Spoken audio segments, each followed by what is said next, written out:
Hello बच्चों, कैसे हैं आप सभी लोग। उम्मीद करता हूं आप सभी अच्छे होंगे और अपनी प्रिपरेशन को पीक पर लेके आ चुके होंगे। चलिए आज अपन केमिस्ट्री का third chapter that is your metals and non metals start कर रहे हैं। और मैंने बिल्कुल आपको बोला था कि मैथमेटिक्स के बाद केमिस्ट्री स्टार्ट करेंगे, तो हम पहला चैप्टर कर चुके हैं, दूसरा chapter acid base and salt कर चुके हैं और आज अपनी एनसीईआरटी का third chapter that is your metals and non metals कर रहे हैं।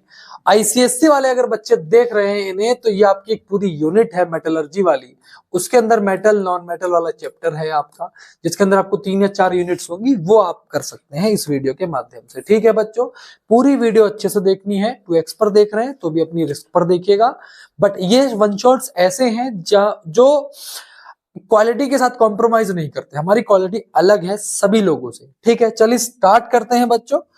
बिल्कुल उसी तरह से पढ़ाएंगे जैसा हम ऑफलाइन के अंदर पढ़ाते हैं। ठीक है बच्चों, इवन मेरे ऑफलाइन के बच्चे कहते हैं सर आप ऑनलाइन तो और ज्यादा अच्छा पढ़ाते हो। ठीक है, अब पता नहीं क्यों ऐसा उनको लगता है। तो ये हमारी यूनिट है chemical substances and natural behaviour, जो कि पूरी की पूरी केमिस्ट्री है, जो कि 4 चैप्टर्स में आती, जहां हम आज अपना थर्ड चैप्टर करेंगे और एक चैप्टर लास्ट बचेगा हमारा कार्बन्स एंड कंपाउंड्स। ठीक है बच्चों, पहला हमारा मकसद क्या रहेगा, सिलेबस को कंप्लीट करना, उसके बाद सिलेबस को रिवाइज करना, जो कि आप स्वयं करेंगे, खुद करेंगे, और उसके बाद हमारा मकसद है पीवाईक्यू सॉल्व करना, जो कि हम कराएंगे। उसके बाद हम अपने न्यू क्वेश्चंस करेंगे, जो भी हम आपको कराएंगे। ठीक है बच्चों, डन है क्या? चलिए स्टार्ट करते हैं। आइए समझते हैं इस चैप्टर के अंदर हमको पढ़ना क्या क्या है। ठीक है बच्चों, तो इस चैप्टर में हम बेसिकली जो पढ़ेंगे बच्चों, वो पढ़ेंगे किसके बारे में, मेटल्स और नॉन मेटल्स के बारे में। और आपको क्लियरली बता दूं, नॉन मेटल का जिक्र बहुत कम रहेगा, लेकिन सबसे ज्यादा हम जिक्र करेंगे किसका, मेटल्स का। सबसे पहले हम पढ़ेंगे इनकी फिजिकल प्रॉपर्टी के बारे में। सबसे पहले हम पढ़ेंगे इसमें इनकी हम फिजिकल प्रॉपर्टीज, मतलब ये दिखते कैसे हैं, ये हार्ड होते हैं, ये सॉफ्ट होते हैं, या फिर ये चमकदार होते हैं। ठीक है बच्चों, फिर हम पढ़ेंगे इनकी केमिकल प्रॉपर्टीज के बारे में, फिर हम पढ़ेंगे इसमें केमिकल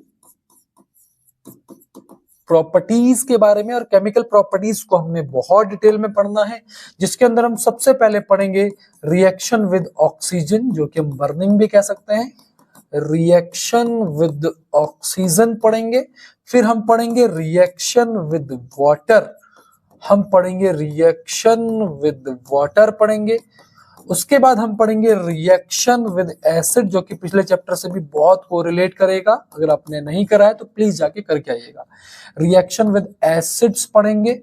फिर बच्चों हम पढ़ेंगे रिएक्शन विद बेसिस पढ़ेंगे। और फिर हम पढ़ेंगे reaction of metal with other metal salt पढ़ेंगे। और लास्ट बट नॉट लीस्ट हम पढ़ेंगे reaction of metal with non metal. ठीक है बच्चों, डन है। इतनी बात, ये बेसिक है, ये जो चीजें है ना ये। ठीक है बच्चों, ये जो चीज आप देख रहे हो, ये जो मैंने आपके सामने ये लिखी है, ये इस चैप्टर की जड़ है। ठीक है, ये इस चैप्टर की जड़ है बच्चों। राइट है क्या? समझ में आया आपको? ये इस चैप्टर की जड़ है, ये पढ़ना है। फिर उसके बाद हम इसमें थर्ड टॉपिक पढ़ेंगे। उसके बाद इसमें हम थर्ड टॉपिक पढ़ेंगे, जो कि आपका रहेगा मेटलर्जी। आईसीएससी के पर्सपेक्टिव से सबसे इंपॉर्टेंट रहेगा मेटलर्जी। उसके बाद बच्चों हम पढ़ेंगे, मेटलर्जी के अंदर हमको बहुत सारी चीजें पढ़नी है। फॉर एन एग्जाम्पल अगर मैं बात करूं, तो इसके अंदर हम पढ़ेंगे कैल्सिनेशन वगैरह, कैल्सिनेशन क्या होता है। फिर हम पढ़ेंगे रोस्टिंग क्या होता है। ठीक है, फिर हम इसमें पढ़ेंगे रिफाइनिंग क्या होता है, रिफाइनिंग ऑफ मेटल। ये चीजें हम डिस्कस करने वाले हैं, रिफाइनिंग ऑफ मेटल। ठीक है, फिर हमको क्या पढ़ना है, फिर हमको पढ़नी है एक बहुत बेहतरीन रिएक्शन, जिसका नाम होता है थर्माइट रिएक्शन। और फिर लास्ट टॉपिक हमारा रहेगा कोरोजन। क्या रहेगा बच्चों? कोरोजन रहेगा। और चैप्टर के लास्ट में बहुत इंपॉर्टेंट फैक्ट्स बताऊंगा मैं आपको, जिसको हम बेसिकली कहते हैं डू यू नो मैं तेनू प्यार करदा, डू यू नो, वो पढ़ेंगे। ठीक है बच्चों, समझ में आया? क्लियर है क्या? ये हमारा एजेंडा होने वाला है इस चैप्टर का। राइट है बच्चों? ठीक है, प्लीज इसको नोट डाउन करेगा अपनी कॉपी में। चलिए आइए स्टार्ट करते हैं। सबसे पहले ये चीज है, ये चीज समझ में आ गई? राइट, राइट कर लिया आपने, बहुत बढ़िया। आइए बच्चों एलिमेंट समझते हैं। क्लास 9th जहां भी मैं पढ़ाता हूँ बिल्कुल बेसिक से पढ़ाता हूँ, चाहे आप मेरी पहली वीडियो देख लो पहले 2 चैप्टर की, चाहे आप इन्हें देख लो, सब मैंने बेसिक से पढ़ाया है। क्लास 9th में हमने देखा था कि जो एलिमेंट्स होते हैं ये आपके सेम टाइप के एटम से मिलके बने होते हैं। ठीक है, ये आपके सेम टाइप के एटम से मिलकर बने होते हैं। राइट है बच्चों? अब एलिमेंट को हम क्लासिफाई कर सकते हैं। एलिमेंट को हमने क्लास 9th में क्लासिफाई करना सीखा था। कुछ होते हैं आपके मेटल्स, कुछ आपके होते हैं नॉन मेटल्स, और बच्चों कुछ होते हैं आपके मेटलॉइड्स। ठीक है, और आपको याद होना चाहिए कि टोटल 118 आपके एलिमेंट्स होते हैं, जिसके अंदर से 92 अप्रोक्स नेचर में पाए जाते हैं, 24 से 26 आपके मैन मेड होते हैं। राइट है बच्चों? इतनी बात क्लियर है क्या? अब हम इस चैप्टर में बेसिकली इस चैप्टर में सबसे ज्यादा हम मेटल्स के बारे में पढ़ेंगे। उसके बाद बच्चों हमने नॉन मेटल्स के बारे में पढ़ना है, और बच्चों उसके बाद हमको मेटलॉइड्स के बारे में पढ़ना है। ठीक है बेटा? अच्छा, मेटलॉइड्स के बारे में हम नहीं पढ़ेंगे उतना ज्यादा, बट हम आपको धीमे धीमे कुछ फैक्ट्स बताते रहेंगे इनके बारे में। ठीक है बच्चों? राइट है क्या? आइए सबसे पहले बात करते हैं मेटल्स और नॉन मेटल्स की फिजिकल प्रॉपर्टी। आइए सबसे पहले बात करते हैं मेटल्स और नॉन मेटल की फिजिकल प्रॉपर्टीज। ठीक है, फिजिकल प्रॉपर्टीज के बारे में हम डिस्कस करते हैं। राइट है बच्चों? राइट है क्या? चलिए फिजिकल प्रॉपर्टीज में हमको एक बार देख लेते हैं हमको पढ़ना क्या क्या है फिजिकल प्रॉपर्टीज में। तो सबसे पहले फिजिकल प्रॉपर्टी की अगर मैं बात करूं, सबसे पहले अगर मैं फिजिकल प्रॉपर्टी की बात करूं, तो सबसे पहले मैं आपको इसमें पढ़ाऊंगा कि इसकी हार्डनेस, सबसे पहले मैं आपको पढ़ाऊंगा स्टेट के बारे में कि ये कौन सी स्टेट में पाए जाते हैं। स्टेट का मतलब लिक्विड, स्टेट मतलब NUIUP है ना बेटा, या तो लिक्विड, या तो सॉलिड, या फिर गैस। ठीक है, ये 3 स्टेट इनकी बात कर रहा था मैं। फिर मैं आपको पढ़ाऊंगा मेटल नॉन मेटल की हार्डनेस के बारे में। फिर बच्चों मैं आपको पढ़ाऊंगा मेटल और नॉन मेटल की एक प्रॉपर्टी होती है जिसको हम डक्टिलिटी कहते हैं। फिर मैं आपको पढ़ाऊंगा मेटल नॉन मेटल की एक प्रॉपर्टी होती है जिसको हम मेलिएबिलिटी भी कहते हैं। राइट है बच्चों? फिर मैं आपको पढ़ाऊंगा बच्चों इसकी conduction of heat and electricity के बारे में, conduction of heat and electricity के बारे में। ठीक है, conduction of heat and electricity के बारे में। और फिर बेटा मैं आपको बताऊंगा स्टेट हो गया, हार्डनेस हो गया, डक्टिलिटी हो गया, मेलिएबिलिटी हो गया, conduction of heat and electricity हो गया। और फिर मैं आपको पढ़ाऊंगा कि ये डोनर होते हैं या फिर एक्सेप्टर होते हैं, मतलब इलेक्ट्रोनेगेटिविटी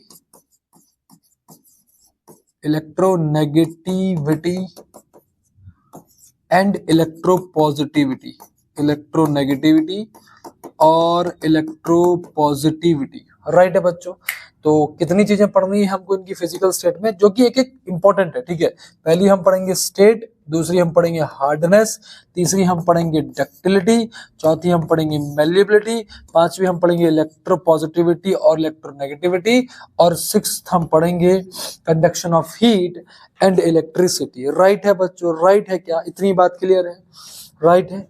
अच्छा, फिर आप कहोगे सर अरे वो तो आप पढ़ाओगे नहीं जो हमने और देखा था। तो याद रखिएगा, एक पढ़ा देंगे आपको सोनोरस, मतलब आवाज करना, और एक प्रॉपर्टी रह जाएगी लस्ट्रस। ठीक है, तो कुल मिलाकर के अगर हम यहाँ पर देखें तो 7th आपकी सोनोरस हो जाएगी और 8th आपकी लस्ट्रस हो जाएगी। राइट है बच्चों? ये आपको 8 फिजिकल प्रॉपर्टी मैं आपको पढ़ा के जाऊंगा। ठीक है बच्चों, एक एक चीज।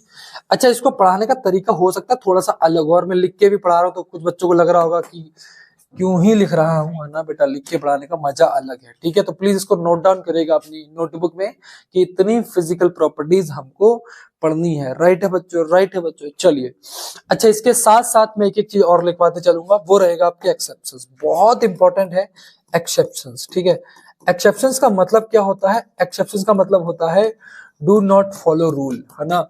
जो रूल फॉलो नहीं करते, जो रूल फॉलो नहीं करते वो एक्सेप्शंस होते हैं बच्चों। ठीक है, वो एक्सेप्शंस होते हैं। जैसे अगर मैं बोलूं कि भैया आपको पढ़ना है, कुछ बच्चे ऐसे होते हैं एक्सेप्शंस जो नहीं पढ़ते, तो इसका मतलब रूल को फॉलो नहीं करते। राइट है बच्चों, राइट है बच्चों। चलिए आइए समझते हैं, आगे बढ़ते हैं। चलिए, physical properties of metal and non metal. ठीक है बेटा, physical properties of metal and non metal, physical properties of metal and non metal के बारे में आइए डिस्कस करते हैं। राइट है बच्चों, चलिए कुछ बेस बना लेते हैं अपना कि कैसे हमको पढ़ना है। लल्ला लल्ला लोई, दूध की कटोरी, दूध में पतासा, लल्ला पता नहीं क्या था आगे, मुझे कुछ याद नहीं आ रहा। चलो बच्चों, इधर ठीक है, एक काम करते हैं, यहां से इसको डिवाइड कर देते हैं और इसको एक लाइन और खींच देते हैं इधर, ये। ठीक है बच्चों, आइए ऐसे कॉपी में भी साथ साथ चलो, बहुत बेहतरीन प्रेजेंटेशन नोट्स की भी तो होनी चाहिए, है ना। तो इधर हम पढ़ेंगे मेटल्स के बारे में, इधर हम पढ़ेंगे मेटल्स के बारे में, और इधर हम पढ़ेंगे नॉन मेटल्स के बारे में। राइट है बच्चों, चलिए तो पहली प्रॉपर्टी स्टार्ट करते हैं। पहली प्रॉपर्टी स्टार्ट करते हैं कि स्टेट ऑफ मेटल, है ना। तो मेटल की अगर बात करूं तो पहले हम बात करते हैं स्टेट की। राइट है, स्टेट मतलब किस अवस्था में पाए जाते हैं। यहां भी अगर हम बात करें तो स्टेट की बात करेंगे। तो अगर मैं मेटल्स की बात करूं बच्चों, मेटल्स की बात करूं तो metals are generally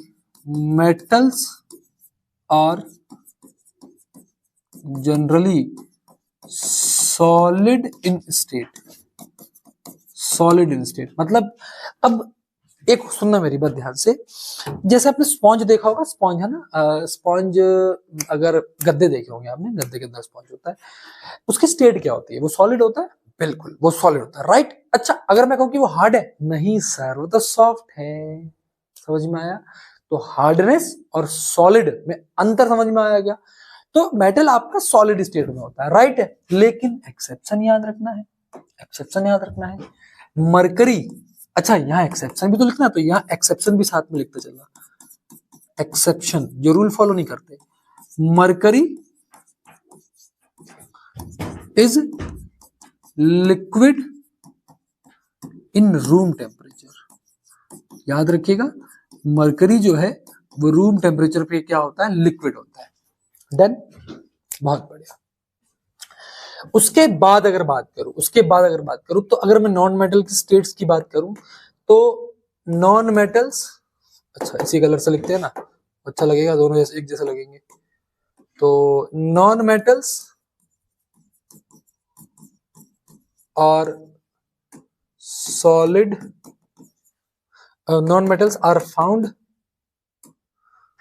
found in all three states. इनकी तीनों स्टेट्स होती हैं। ठीक है, एक्सेप्शन भी यहाँ कुछ है नहीं है सच। चलिए अब बात करते हैं हार्डनेस की, ठीक है, अगर मैं मेटल्स की बात करूं, ठीक है, मेटल्स और जनरली हार्ड, क्या होते हैं? Metals are generally hard. ठीक है, लोहा आपने देखा होगा हार्ड होता है, बट इसका एक्सेप्शन भी है बेटा, इसके तो एक्सेप्शंस भी हैं।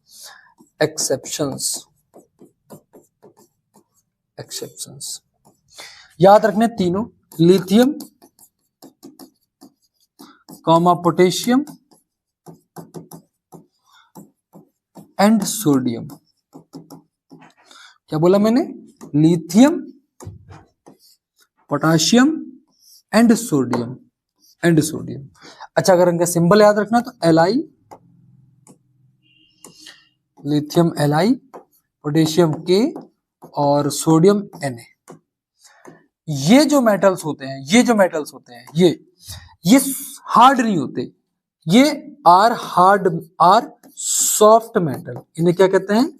Soft metal, are soft metal. As they can be, as they can be, they can be cut with a knife. इनको हम किससे काट सकते हैं बेटा?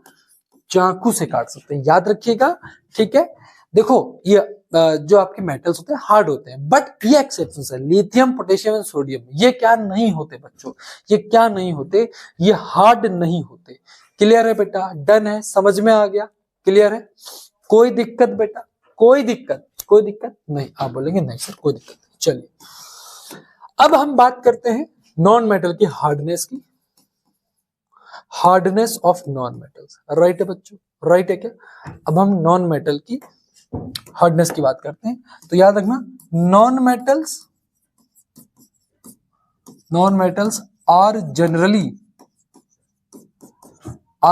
सॉफ्ट। ये जनरली सॉफ्ट होते हैं, बट इसका एक्सेप्शंस भी है। एक्सेप्शन क्या है बेटा इसका? एक्सेप्शन है डायमंड। डायमंड क्या होता है? मेटल की नॉन मेटल? डायमंड क्या होता है बच्चों? बोलो फटाफट से, क्या होता है? क्या होता है? नॉन मेटल होता है। तो डायमंड जो है वो one of the hardest metal है, sorry one of the hardest non metal है, one of the hardest non metal है। याद रखिएगा बच्चों, ठीक है? डन है। ये पूरी स्लाइड आपको समझ में आ गई? क्या दोनों प्रॉपर्टी आपको अच्छे से समझ में आई कि नहीं आई? आप बोलेंगे हाँ जी सर, हमको ये चीज समझ में आ गई।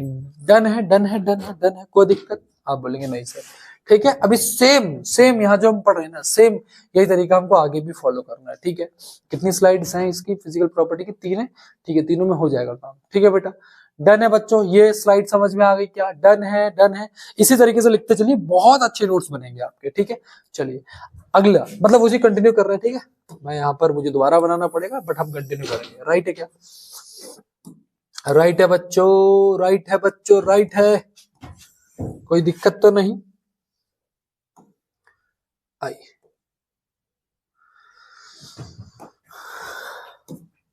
ऐसे ही तरीके से पढ़ेंगे जैसे हम पढ़ाते हैं। ठीक है, चलिए आपको उसे अपनी कॉपी में आप नीचे की तरफ लिखेंगे। ठीक है, मुझे यहाँ बनाना पड़ रहा है, आपने अपनी कॉपी में वैसे ही लिखना जैसे आपने लिखा था। कैसे करके? ये नीचे की तरफ जाएंगे। ठीक है, चलिए तो यहाँ हम किसके बारे में बात कर रहे थे? मेटल्स के बारे में। और यहाँ हम बात कर रहे थे नॉन मेटल्स के बारे में। राइट है बच्चों? राइट है, ठीक है ना? ठीक है, एक बार आओ इस स्लाइड पे चेक करो, हमने क्या क्या डिस्कस कर लिया? हमने स्टेट डिस्कस कर ली, हमने हार्डनेस डिस्कस कर ली। राइट है, अब बात करते हैं डक्टिलिटी की और मेलिएबिलिटी की। आइए, तो अगली प्रॉपर्टी है मेलिएबिलिटी। ठीक है, मेलिएबिलिटी। ठीक है, आइए सबसे पहले तो मेलिएबिलिटी की डेफिनेशन बहुत जरूरी है, बच्चे इग्नोर करते हैं, तो याद रखना, it is a property of a metal to convert into, it is a property of metal in which, है ना, property of a metal in which metal is converted into thin sheet, पतली चादर में, है ना, पतली चादर में पीट पीट के उसको कन्वर्ट कर देना, ठीक है बेटा? बात समझ में आ गई? आपने देखा होगा एल्यूमिनियम होता है ना, उसको डोर बनाने में यूज करते हो, पतली चादर उसकी बना दी जाती है ना, पतली चादर थिन शीट में कन्वर्ट कर देते हैं। तो इसका मतलब ये हुआ कि बच्चों, जो आपका ये जो मेटल होता है, तो मेटल क्या होता है? मेटल आपका क्या होता है? Metal is malleable. मेटल क्या होता है? Metal is malleable. राइट है बच्चों, मेटल क्या होता है? मेलिएबल होता है। तो अगर मैं वही नॉन मेटल की बात करूं, ठीक है, यहाँ हमने इस तरह से लिखा था, ठीक है, अगर मैं नॉन मेटल की बात करूं, तो non metals are non malleable. Non metals क्या होते हैं, नॉन मेलेबल होते हैं, ब्रेक डाउन हो जाएंगे, टूट जाएंगे, राइट। ये मेलेबल नहीं हो पाएंगे, आप इसको कन्वर्ट ही नहीं कर पाओगे, कन्वर्ट ही नहीं कर पाओगे, राइट है बच्चों। चलिए आगे बात करते हैं अगली प्रॉपर्टी जिसका नाम है डक्टिलिटी। अब इसके एक्सेप्शन दोनों के एक साथ लिखवा दूंगा, ठीक है। डक्टिलिटी, राइट है। डक्टिलिटी, डक्टिलिटी क्या होता है? It is a property of, it is a property, it is a property of, it is a property of metal in which metal in which metal is drawn into thin, sorry, drawn into long wire, ठीक है।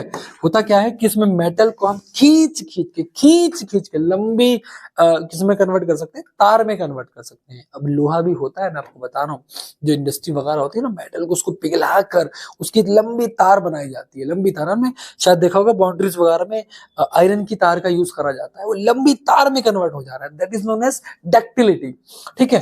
अब एक fact है, सारे metals होते हैं, लेकिन अगर यहाँ पूछा जाए कि मोस्ट डक्टाइल मेटल कौन सा होता है, तो जो गोल्ड होता है, बेटा, gold is most ductile metal. जो गोल्ड होता है इज मोस्ट डक्टाइल मेटल, ठीक है बेटा। जो गोल्ड होता है वो मोस्ट डक्टाइल मेटल होता है। याद रखना है आपको कि लगभग 1 ग्राम मेटल से, 1 ग्राम सोने की मेटल से ना, लगभग 2 किलोमीटर लंबी तार बनाई जा सकती है। यहाँ लिख दे रहा हूं, ठीक है, कि 1 ग्राम सोने की से आप लगभग 2 किलोमीटर लंबी तार, इमेजिन करो, आप जरा इमेजिन करो कि आप जैसे 1 ग्राम आपके पास क्या है, गोल्ड है, और उससे 2 किलोमीटर लंबी तार बना पा रहे हो, राइट है बेटा। समझ में आई मेरी बात? तो ये चीजें आपको क्या करनी है, लिखनी है। बच्चों समझ में आया क्या नहीं आया? राइट है क्या? राइट है बच्चों, राइट है, राइट है, राइट है। अच्छा, अब इसके एक्सेप्शंस की अगर बात करें तो एक्सेप्शंस आपको लिख लेना, ठीक है। अच्छा, अगर जरा इसकी अगर बात करूं, नॉन मेटल्स की बात करूं, तो non metals are non ductile. Non metals क्या होते हैं? नॉन डक्टाइल होते हैं, इनके कोई एक्सेप्शंस भी नहीं रहेंगे, राइट है बेटा।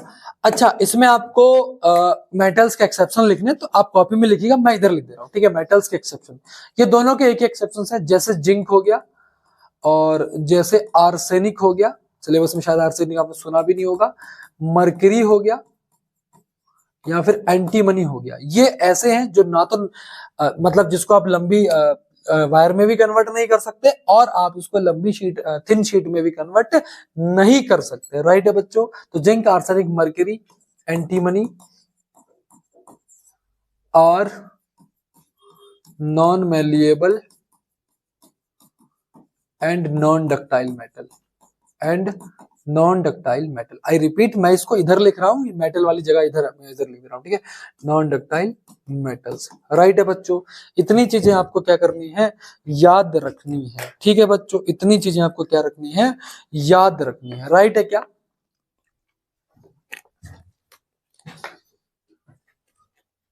मजा आ रहा है बच्चों? चलिए बताते रहिएगा मुझे, ठीक है बच्चों। इतनी बात क्लियर है क्या? इसको लिख लिया आप लोगों ने? लिख लिया, ठीक है, ओके। आगे बढ़ते हैं, चलिए मिटा दो बेटा, ठीक है। आई 2-4 और लिख दूं मैं, तो एक काम करता हूं, अगले में लिखता हूँ ना, स्लाइड्स को मैं नोट्स के रूप में आपको प्रोवाइड करवा दूं, ठीक है। देख रहे हो मैं कितना सोचता हूँ तुम्हारे बारे में, लेकिन तुम सोचते ही नहीं हो, बताइए ना। वीडियो को देख लेते हो, लेकिन कभी शेयर करा है आज तक तुमने? कभी नहीं करा। भाई मुझे क्या मोटिवेट करेगा, मुझे पैसा थोड़ी मिल रहा है ना। यूट्यूब कितना ही पैसा दे देगा, हमारा घर थोड़ी चल जाएगा उससे। लेकिन वही है कि मोटिवेट हमें पैसा कभी करता ही नहीं है। हम ऑफलाइन में भी बच्चों को बोलते हैं, इतना पैसा हमने ऑफलाइन में भी इतनी मिनिमम फीस रखी, इतनी ज्यादा मिनिमम कि आप सोच भी नहीं सकते, है ना। आपके शहर में शायद 6-7 के बच्चे पढ़ते होंगे उतनी फीस में। खैर, फिलहाल जो मैं बोल रहा हूँ वो देखिए, ठीक है। हो सकता है मैं झूठ बोल रहा हूँ, मेरे ऑफलाइन वाले बच्चे अगर देख रहे हो ऑफेट हो जाएंगे, बोले मास्टर झूठ बोलते हो। खैर, व्हाट मोटिवेट अस, वो है आपकी दी हुई ऊर्जा। चलिए बेटा आगे बढ़ते हैं। अगेन इस साइड, इधर ज्यादा हो गया भैया, तुम इधर मत आओ, ये इधर लिख दो, ठीक। अगेन दिस साइड हम मेटल को लिखेंगे, मेटल्स, और इधर हम लिखेंगे नॉन मेटल्स, ठीक है। अच्छा, हमने कितनी चीज कवर कर ली? हमने 1 2 3 4, हमने इसमें से 4 चीजें कवर कर ली है, मतलब हमने डक्टिलिटी कर ली है कवर, और फिर मेलिएबिलिटी भी कवर कर ली है। चलिए अब आते हैं लस्ट्रस और सोनरस, फिर आएंगे उस पर, ठीक है। लस्ट्रस और सोनरस, ठीक है। तो याद रखिएगा, आइए लस्ट्रस की बात कर लेते हैं। लस्ट्रस, ठीक है। लस्ट्रस का मतलब चमकीला, यहां लिख देना चमकीला, यानी कि शाइनी सरफेस, ठीक है। तो मेटल्स आर शाइनी, है ना, metals have shiny surface, metals have shiny surface, कुछ कम शाइनी होते हैं, कुछ ज्यादा होते हैं, बट शाइनी होते हैं। स्टिल गोल्ड की बात कर रहा हूँ, शाइन होता है उसमें, ठीक है। लेकिन आपने देखा होगा, शायद रस्ट करा होगा गोल्ड आपने देखा होगा, ठीक है ना। आपने सोना देखो कितना चमकता है ना, मैं देखो कितना चमक रहा हूँ, लेकिन मैं मेटल थोड़ी हूँ, ठीक है बच्चों। तो मेटल जो होते हैं इनकी सरफेस शाइनी होती है, शाइनी सरफेस को लस्ट्रस कहते हैं, ठीक है। लेकिन एक्सेप्शन याद रखना है बच्चों, एक्सेप्शन याद रखना है मेरे प्यारे बच्चों, एक्सेप्शन याद रखिएगा कि बेटा जो लेड होता है, लेड यानी कि पीबी, लेड यानी कि PB is have a dull appearance, इसकी जो अपीयरेंस होती है, इसकी डल अपीयरेंस होती है, हैव डल अपीयरेंस, है ना। ये कैसा अपीयर होता है? डल अपीयर होता है। तो याद रखना आपको, पीबी यानी कि लेड, ये इसका अपीयरेंस डल होता है। जितने एक्सेप्शन दिखा रहा हूं बहुत जरूरी है, बहुत जरूरी है, बहुत, ठीक है बेटा। आइए इसकी बात करते हैं। तो मेटल्स की, अगर मैं नॉन मेटल्स की बात करूं, non metals are non lustrous, non metals are non lustrous, लेकिन बच्चों इसका एक्सेप्शन याद रखना है। आयोडीन, आयोडीन चमकीला होता है, आयोडीन, एंड और एक होता है डायमंड, डायमंड, है ना, ये हूं मैं, यही हूं मैं, ठीक है ना, डायमंड, है ना, मैं हूं नॉन मेटल लेकिन मैं चमकता हूं। तो iodine and diamond have shiny appearance, ये कैसे दिखते हैं? शाइनी अपीयरेंस, चमकते हैं, जैसे मैं चमक रहा हूं तुम्हारे सामने, तो ऐसे शाइनी अपीयरेंस होता है इनका। राइट है बच्चों, राइट है क्या? हैव शाइनी अपीयरेंस, ये चमकदार होते हैं। राइट है बच्चों, समझ में आया कि नहीं? है भाई मास्टर, मजाक अच्छी कर लेते हो तुम, कर लेंगे भैया, बच्चों को मजा आना चाहिए भैया, बस बोरिंग क्लास नहीं होनी चाहिए कभी भी। राइट है बच्चों, आगे बात करते हैं लस्ट्रस के बाद। और क्या बचा था? और क्या बचा था? सोनोरस, सोनोरस, ठीक है। तो इसका ये प्रॉपर्टी होती है, ये प्रॉपर्टी होती है मेटल की कि दैट प्रोड्यूस साउंड, है ना। तो मेटल्स आर सोनोरस, है ना, जब आप मेटल से मेटल को बजाएंगे तो मेटल्स आर सोनोरस, ठीक है, मेटल्स आर सोनोरस। और जो नॉन मेटल होता है, नॉन मेटल जो होते हैं, non metals are non sonorous, non sonorous. अब एक एग्जांपल देता हूं, जो आपने देखा होगा ना, जैसे अब आप कहोगे सर मेटल तो आवाज कर, नॉन मेटल भी तो आवाज करते हैं, जैसे सर, जैसे ये रिमोट है, इसको मैं यहां मारूं, आवाज, बेटा ये आवाज नहीं। जैसे आपने देखा होगा स्कूल में आपकी घंटी बजती है, टन उसकी आवाज आती रहती, गूंजती रहती है, चलती रहती है, मतलब। तो इस सोनोरिटी की बात कर रहा हूं मैं, इस सोनोरिटी की बात कर रहा हूं, ठीक है बेटा। जैसे घंटी है स्कूल की जो होती है, बेल जो होती है, वो मेटल से मेटल को ही मारा जाता है, तो आवाज देखो उसकी और इस आवाज में अंतर है, ठीक है। ऑल्दो आवाज तो ये भी आ रही है, समझ में आई मेरी बात? तो इस आवाज में और उस आवाज में अंतर होता है, राइट है। तो हमने ये चीजें कवर कर ली बेटा, ये चीज, है ना। कौन कौन सी कवर कर ली? हमने सोनोरिटी भी कवर कर ली, जिसको सोनोरस भी कहते हैं, और लस्ट्रस ये भी कवर कर ली। अब मोस्ट इंपॉर्टेंट हम पढ़ेंगे इलेक्ट्रोनेगेटिविटी और इलेक्ट्रोपॉजिटिविटी, फिर हम पढ़ेंगे conduction of heat and electricity, ठीक है। बहुत ज्यादा इंपॉर्टेंट है, बहुत ज्यादा, ठीक है।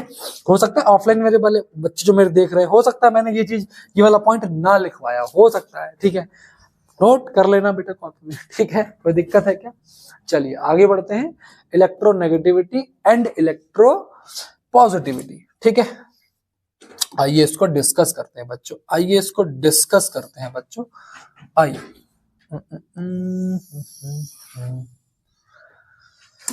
चलिए अब बात करूं मैं मेटल्स की। तो मेटल्स जो होते हैं, मेटल्स जो होते हैं ये इलेक्ट्रो पॉजिटिव होते हैं। ये क्या होते हैं? मेटल्स इलेक्ट्रो पॉजिटिव होते हैं और नॉन मेटल्स कैसे होते हैं, इलेक्ट्रोनेगेटिव होते हैं। समझाता हूं, डरने वाली कोई बात नहीं है, ठीक है। इलेक्ट्रो पॉजिटिव और इलेक्ट्रोनेगेटिव, बहुत ध्यान से समझना मेरे बच्चों, इस चीज को बहुत ध्यान से समझना है, इलेक्ट्रो पॉजिटिव और इलेक्ट्रोनेगेटिव, ठीक है। अब एक मेटल लेता हूं मैं, सोडियम। सोडियम, इसका एटॉमिक नंबर कितना है, 11। 11 को इलेक्ट्रॉनिक कन्फिग्रेशन में लगाओ, 281, ठीक है। उसके बाद एक और ले लेते हैं हम, मैग्नीशियम ले लेते हैं, इसका कितना होता है, 12, यानी कि 282, ठीक है।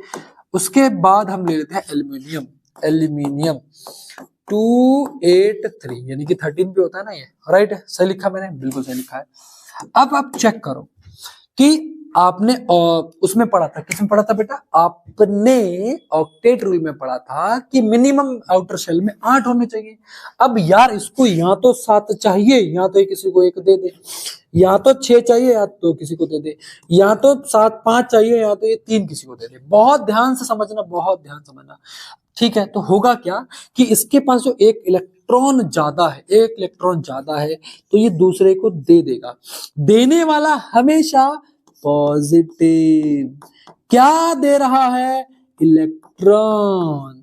तो क्या हो गया, इलेक्ट्रोपॉजिटिव, डन है। उसके बाद इसको चेक कर लो, ये भी 2 दे देगा। जब 2 दे देगा तो पॉजिटिव, कितना पॉजिटिव, 2 पॉजिटिव, क्या देगा, इलेक्ट्रॉन। कितने देगा, 3।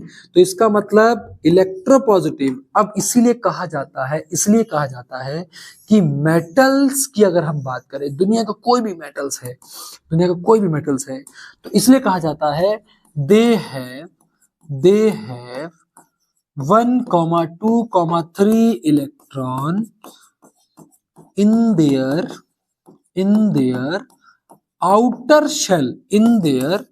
outer shell, and tend to मतलब tendency to lose इलेक्ट्रॉन। क्या करते हैं, लूज करते हैं, देते हैं, देने वाला positive. That is why they are known as electro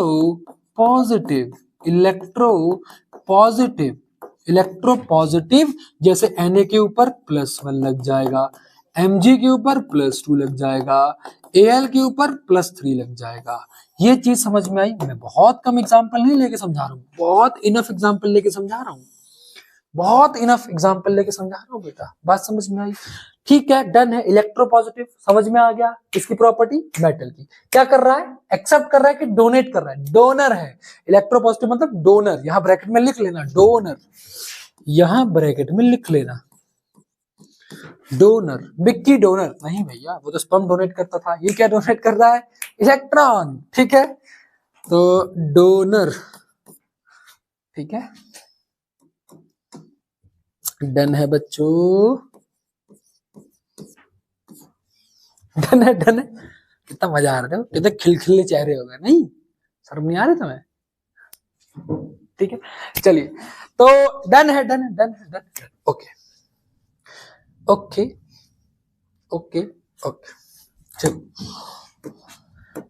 अब ये एक्सेप्ट करेंगे। अब मैं क्लोरीन की एग्जांपल ले लेता हूं। क्लोरीन कितना होता है, 17, यानी कि 2 8 7, ठीक है। अब क्या करेगा, ये एक इलेक्ट्रॉन लेगा, एक्सेप्ट करेगा। तो जब एक्सेप्ट कर रहा है तो इसका मतलब एक्सेप्टर, एक्सेप्ट कर रहा है इसका मतलब acceptor, right.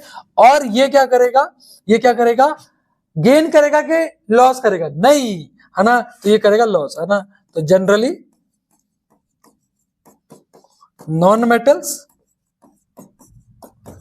Tend to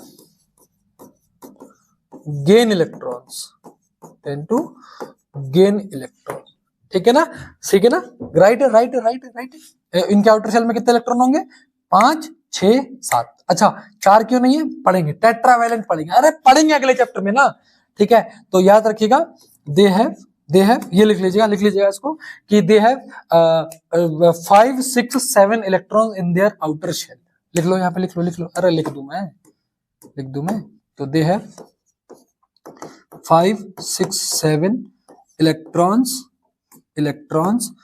in their outer in their outer shell. Right है, राइट है। एग्जाम्पल क्लोरीन का लिख देना बेटा, क्लोरीन का लिख देना। इसको चाहिए, इसको चाहिए -1, इसको चाहिए -1। ठीक, अब मुझे बताओ, अब मुझे बताओ कि बेटा, अच्छा एक स्लाइड और बची है, नहीं बची, कोई बात नहीं, काम कर लेंगे। अब मुझे बात बताओ कि इलेक्ट्रॉन फ्री किसके पास है?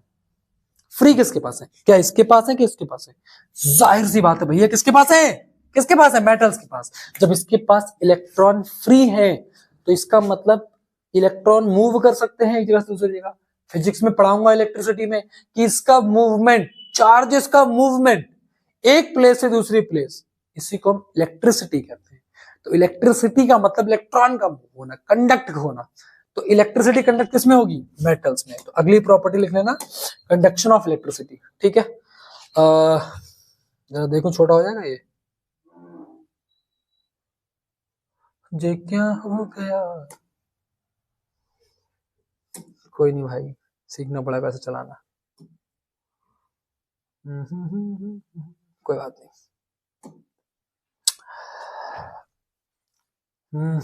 कुछ ऐसा करूं कि यहाँ स्पेस हो जाए, कोई बात नहीं, यहाँ लिख देते हैं। आओ देखना, अगला इलेक्ट्रोपॉजिटिव हो गया। अगला जो आपके कौन होते हैं, कौन होते हैं? अरे भाई ये तो कहाँ जा रहा है, रुक जा यार, अरे मान जाओ।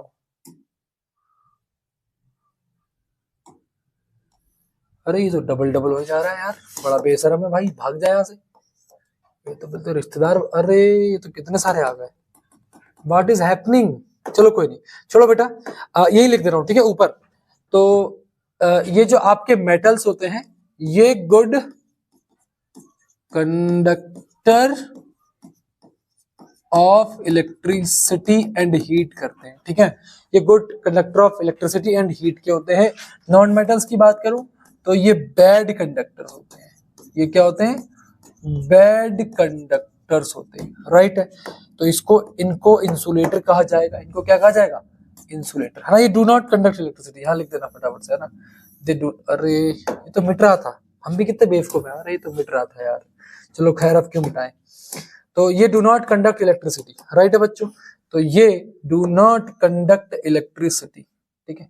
तो यहां लिख देता हूं कि डू नॉट कंडक्ट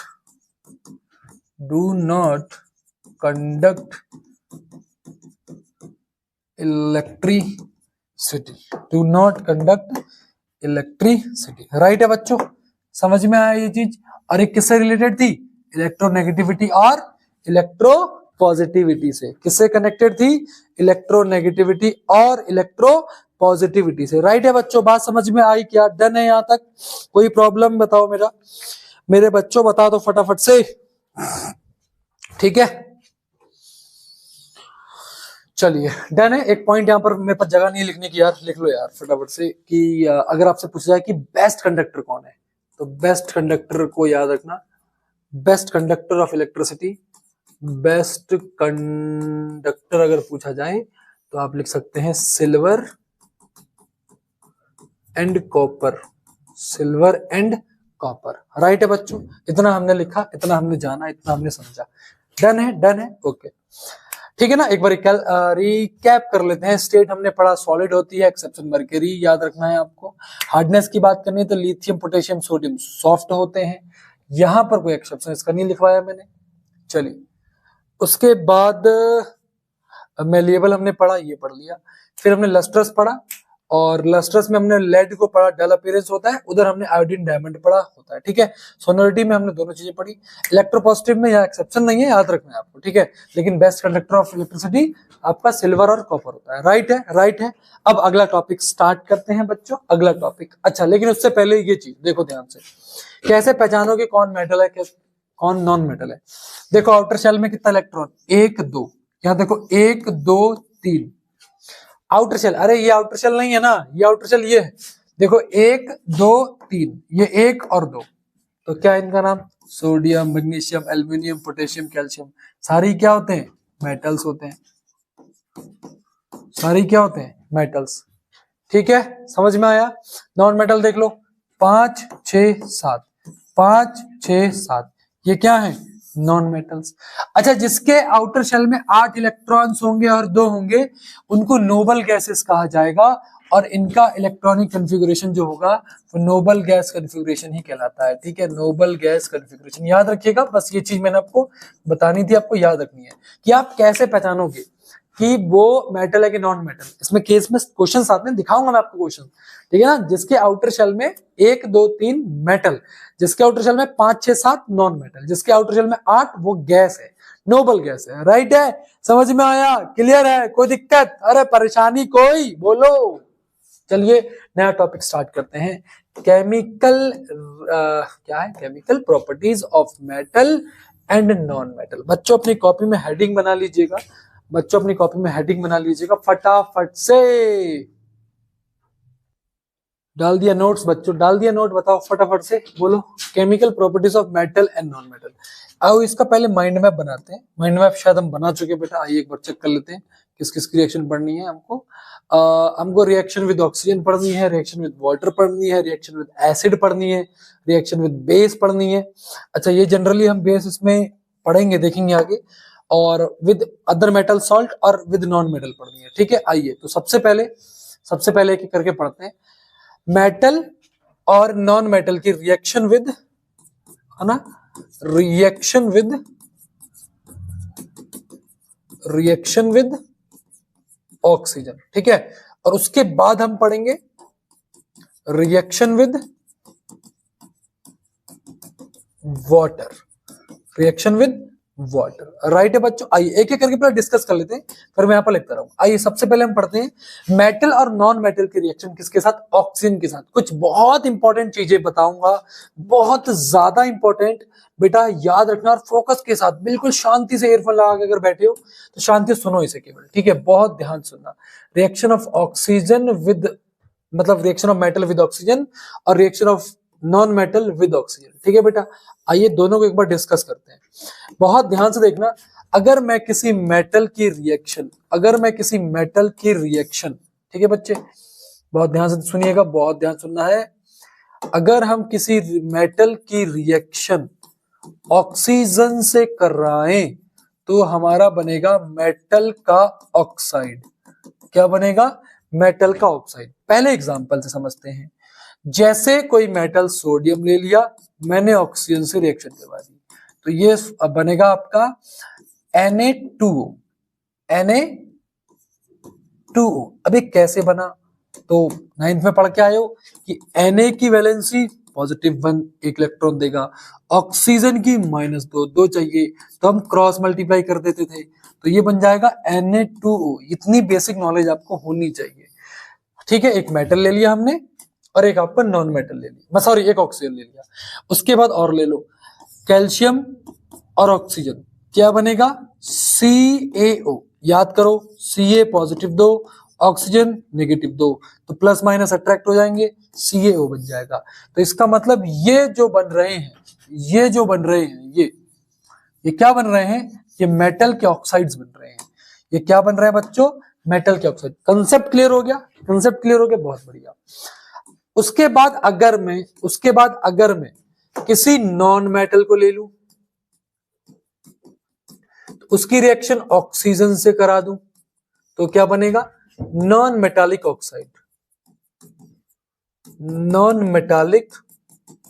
ऑक्साइड बनेगा। Example sir, carbon non metal है, ऑक्सीजन से रिएक्शन क्या बन गया? CO2। सल्फर नॉन मेटल है, ऑक्सीजन से रिएक्शन क्या बन गया? SO2। समझ में आया ना? ये बेसिक बातें, ये बातें समझ में आई बेटा? आप बोलेंगे हाँ जी सर, ये बातें हमको अच्छे से समझ में आ गई। राइट है, इसको मैं दोबारा लिख रहा हूँ, एक मिनट रुक जाओ, दोनों को एक हिस्से लिख दे रहा हूँ ना, ये फील आएगा। Na ऑक्सीजन से रिएक्शन तो Na2O, उसके बाद कैल्शियम ऑक्सीजन से रिएक्शन CaO। राइट, अब बहुत ध्यान समझना। अब अगली चीज बहुत ध्यान से समझने वाली है, बहुत ध्यान से। एक चीज बहुत बड़ी लिख रहा हूं मैं, बहुत इंपॉर्टेंट है। आइए इसको समझते हैं कैसे। मैंने यहां लिखा कि metal oxides are basic in nature, और मैंने यहां पर लिखा non metal oxides are acidic in nature. इसका क्या मतलब है, बहुत ध्यान से समझना, और बहुत इंपॉर्टेंट है, बहुत, इतनी ज्यादा इंपॉर्टेंट, बहुत ज्यादा। मैं यहां पर एक CaO ले लेता हूं, ये क्या है, मेटल का ऑक्साइड। इसकी अगर मैं पानी से रिएक्शन करवाऊंगा तो ये बनेगा CaOH का होल टॉइस प्लस CaOH का होल टॉइस प्लस यहां से हीट निकलती हुई नजर आएगी। हमको क्या सीखने को मिला, हमको सीखने को ये मिला कि जब भी हमने किसी मेटल के ऑक्साइड का पानी से रिएक्शन करवाया तो जो हमको बना हुआ ये पदार्थ मिलता है, ये बना हुआ जो हमको सब्सटेंस मिलता है, ये बेस होगा। और इसीलिए हम कहते हैं कि मेटल का ऑक्साइड कैसा होता है, बेसिक होता है।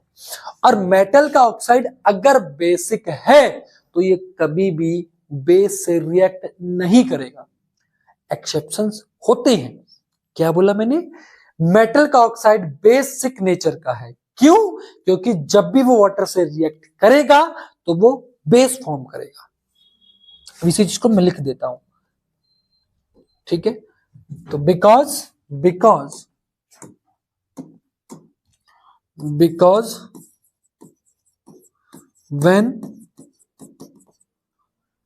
when they reacts with water they forms bases। इसका मतलब वो बेस से रिएक्ट नहीं करेंगे। और ये क्या करेगा, एसिड रिएक्टर, एसिड बनाएगा, तभी तो कह रहे हैं। कैसे समझेंगे, देखो ध्यान से।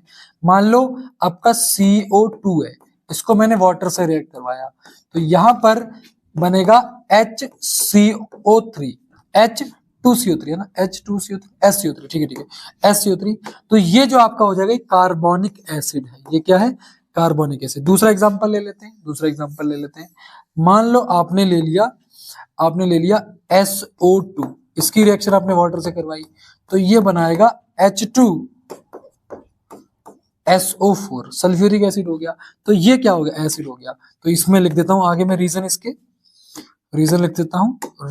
लिख देता हूं बच्चों कि when they reacts with water they form acid, right है बच्चों, राइट है। ये चीज याद रखिएगा। इसका मतलब ये हुआ कि मेटल का जो ऑक्साइड है, इसका मतलब ये हुआ बच्चों, कि जो मेटल का ऑक्साइड है वो बेस से रिएक्ट नहीं करेगा। किससे करेगा, एसिड से करेगा, ठीक। और जो नॉन मेटल का ऑक्साइड है ये एसिड से रिएक्ट नहीं करेगा। किससे करेगा, बेस से करेगा। किससे करेगा, बेस से करेगा। बट इसके होते हैं एक्सेप्शंस। क्या नॉन मेटल के एक्सेप्शन पढ़ने, नहीं, मेटल वाले के एक्सेप्शन पढ़ना बहुत जरूरी है। क्योंकि कुछ मेटल के ऑक्साइड्स ऐसे होते हैं जो बेस से रिएक्ट करते हैं, कुछ मेटल के ऑक्साइड ऐसे होते हैं जो बेस से रिएक्ट करते हैं। ठीक है, समझ में आया, उसको हम एक्सेप्शंस में पढ़ेंगे। आइए समझते हैं आगे। इतना नोट कर लिया बच्चों, ये नोट कर लिया, फटाफट से इसको नोट करिएगा बच्चों, इसको करिएगा नोट, ठीक है। ठीक है, तो ये इंपॉर्टेंट, बहुत ज्यादा इंपॉर्टेंट है, इतना ज्यादा कि भैया पूछो मत, ठीक है। एम्फोटेरिक ऑक्साइड्स, पहले इसको समझते, डेफिनेशन इसकी। Those metal oxides which reacts with both acids and base. अब आपको पता है जो मेटल ऑक्साइड होते हैं वो किस नेचर के होते हैं, बेसिक नेचर के। तो जो बेसिक नेचर के तो बेस से रिएक्ट नहीं करेंगे, लेकिन एक्सेप्शंस में जो बेस से भी रिएक्ट करेंगे, एसिड से भी करेंगे, उसे कहेंगे एम्फोटेरिक ऑक्साइड। ठीक है, अब एग्जांपल समझना। Those metal oxides which react with base and acid and produces, है ना, and produces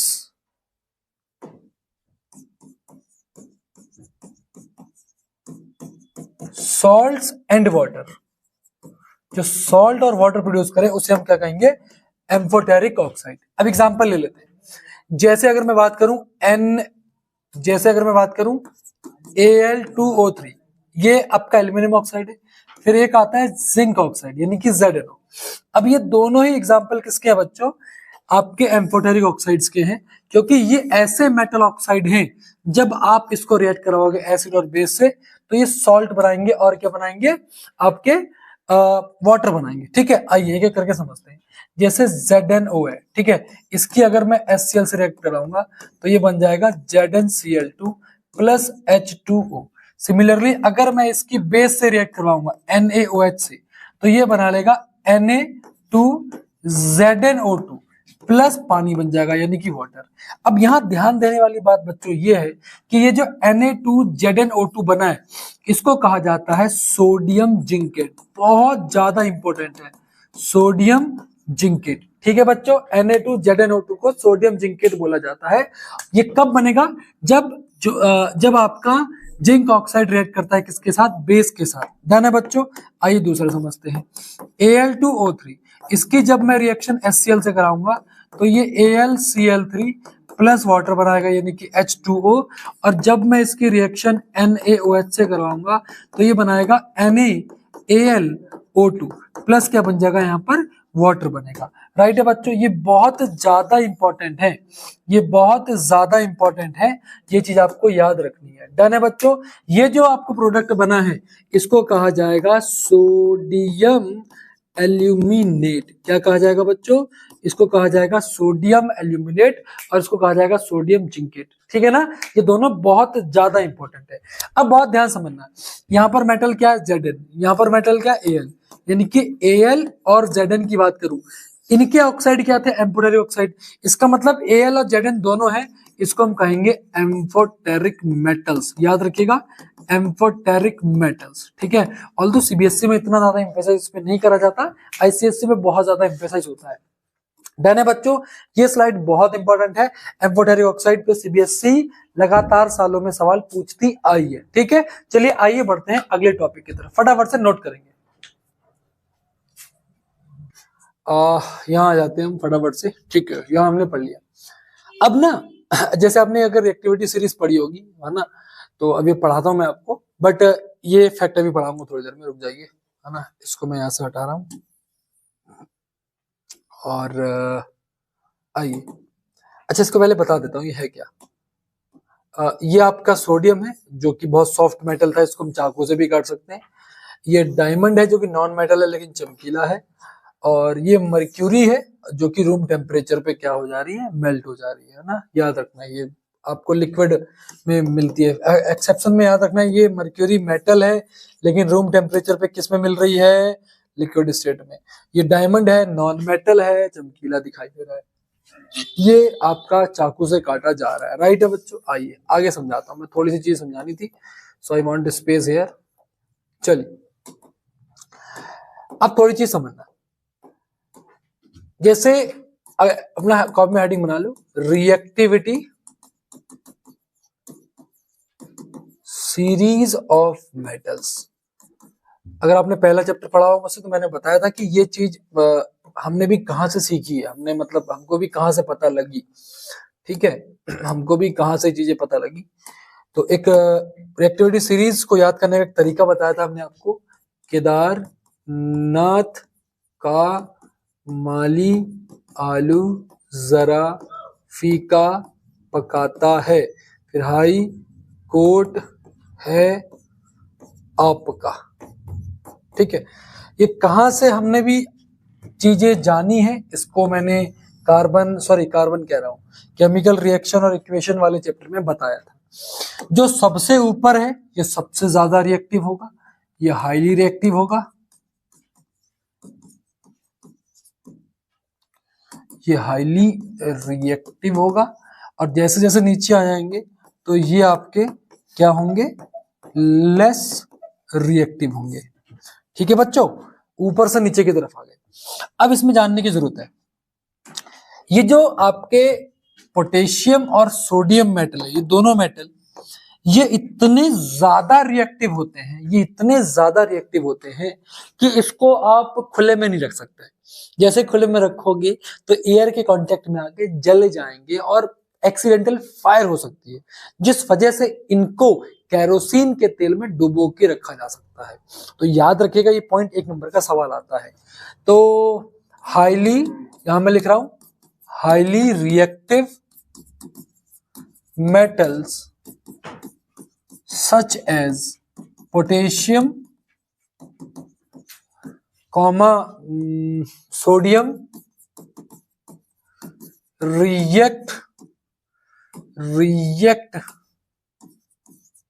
reacts violently with oxygen. Therefore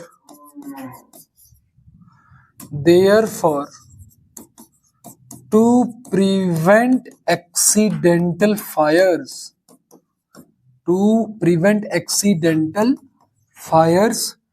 they kept immersed in kerosene oil। अब बात आती है, क्या इकलौता तरीका है उसको केरोसिन के तेल में डुबो के रखने का? नहीं, ऑक्सीजन की लेयर चढ़ा दो, है ना, जिसको अभी मैं थोड़ी देर में आपको पढ़ाऊंगा। एनोडाइजिंग एक प्रोसेस होती है जहां एल्युमिनियम के ऊपर ऑक्सीजन की लेयर चढ़ाई जाती है ना, ऑक्साइड की लेयर उसको चढ़ा दी जाती है, तो फिर वो फर्दर रिएक्ट नहीं होते। सिमिलरली एक तरीका इसमें ये भी है कि केरोसिन के तेल में आप डुबो के रख दो। एक तरीका, उनमें से एक, कि एक मात्र तरीका नहीं, उनमें से एक तरीका है। ठीक है बेटा, याद रखना है। ठीक है बच्चों, तो ये चीज आप अपने कॉपी में नोट कर लीजिएगा। ठीक है, अच्छा मुझे बताओ, ये व्हाइट बैकग्राउंड अच्छा लगता है क्या तुम्हें? अगले क्लास से मैं फिर व्हाइट बैकग्राउंड में ही आऊंगा। ठीक है बेटा। चलिए आगे बढ़ते हैं, और ये रिएक्टिविटी सीरीज प्लीज ये याद होनी चाहिए, बहुत जगह काम आएगी, मेटल नॉन मेटल पढ़ रहे हैं इसलिए भी। ठीक है, चलिए बेटा, नोट कर लिया होगा आपने, यहां तक हो गया। आइए, एम्फोटेरिक ऑक्साइड हमने पढ़ लिया, reaction of metals with water. चलिए बहुत बढ़िया, अगला हेडिंग बनाएंगे reaction of metal with water. बहुत ज्यादा इंपॉर्टेंट है, बहुत ज्यादा इंपॉर्टेंट है, राइट है बेटा।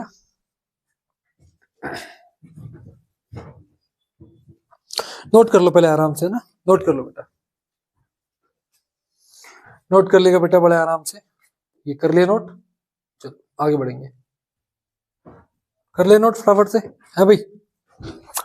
कर दिया नोट, हेडिंग बना दिया फटाफट से। चलो स्टार्ट करते हैं बहुत बेहतरीन तरीके से, reaction of metals with water. आइए बच्चों, कॉपी में हेडिंग बनाइएगा, reaction of metals with water. Right है क्या? राइट। आइए अब हम इसको बहुत प्यार से समझेंगे, बहुत प्यार से समझेंगे। आइए, अब ये भी बेस रहेगा आपकी रिएक्टिविटी सीरीज पे। लिख देता हूं मैं यहाँ पर, केदारनाथ का माली आलू जरा फीका पकाता है, फिर हाईकोर्ट है आपका। ठीक है, तुम कहीं वो ना हो जाओ, कहाँ गया भैया? जरा एजी एयू फिर पीटी, इस पर बेस रहेगा। तो इसका मतलब ये बहुत ज्यादा इंपॉर्टेंट है, तो तुम्हें याद रखनी भी है ये एक्टिविटी सीरीज। ठीक है, आइए, जब भी हम मेटल को वाटर से रिएक्ट करेंगे, जब भी हम किसी भी मेटल को वाटर से रिएक्ट करवाएंगे, तो ये मेटल ऑक्साइड्स या फिर मेटल का हाइड्रोक्साइड बनेगा, मेटल का ऑक्साइड या फिर मेटल का हाइड्रोक्साइड बनेगा, और हाइड्रोजन गैस इवॉल्व होगी, और हाइड्रोजन गैस इवॉल्व होगी, और यहाँ पर हीट इवॉल्व होगी। क्या इवॉल्व होगी? हीट। और अगर हीट इवॉल्व हो रही है तो इसको एक्सोथर्मिक रिएक्शन बोला जाएगा। याद रखना, जब भी हीट इवॉल्व होगी तो उसको एक्सोथर्मिक रिएक्शन बोला जाएगा, जिसका बेसिक आपको क्लास फर्स्ट ऑफ केमिस्ट्री में सिखाया गया था। अब बात आती है कि मेटल का हाइड्रोक्साइड कब बनेगा। तो ये हाईली जो रिएक्टिव मेटल्स हैं, ये जो हाईली रिएक्टिव मेटल्स हैं, ये हाईली रिएक्टिव जो मेटल्स हैं, ये पोटेशियम हो गया, सोडियम हो गया, ये जो हाईली रिएक्टिव मेटल्स हैं, ये आपकी क्या फॉर्म करेंगी बेटा? क्या फॉर्म करेंगी? क्या फॉर्म करेंगी? आपकी हाइड्रोक्साइड फॉर्म करेंगी। आइए, जैसे अगर मैं बात करूं पोटेशियम की, इसको हमने पानी से रिएक्ट करवाया, तो पहले तो के आपका बनेगा क्या, याद रखो कि पहले ये आपका बनेगा K2O, ठीक है, लेकिन ये बाद में क्या फॉर्म कर लेगा, पोटेशियम का हाइड्रोक्साइड, क्योंकि वाटर में तो रिएक्ट हो जाएगा और क्या बन जाएगा, हाइड्रोजन गैस। दूसरा एग्जांपल ले लेते हैं, सोडियम की जब भी हम पानी से रिएक्ट करवाएंगे तो पहले तो ये सोडियम का ऑक्साइड बनाएगा, लेकिन वो वाटर में ही है, तो वाटर में वो क्या बना लेगा, सोडियम का hydroxide plus hydrogen gas evolve होगी।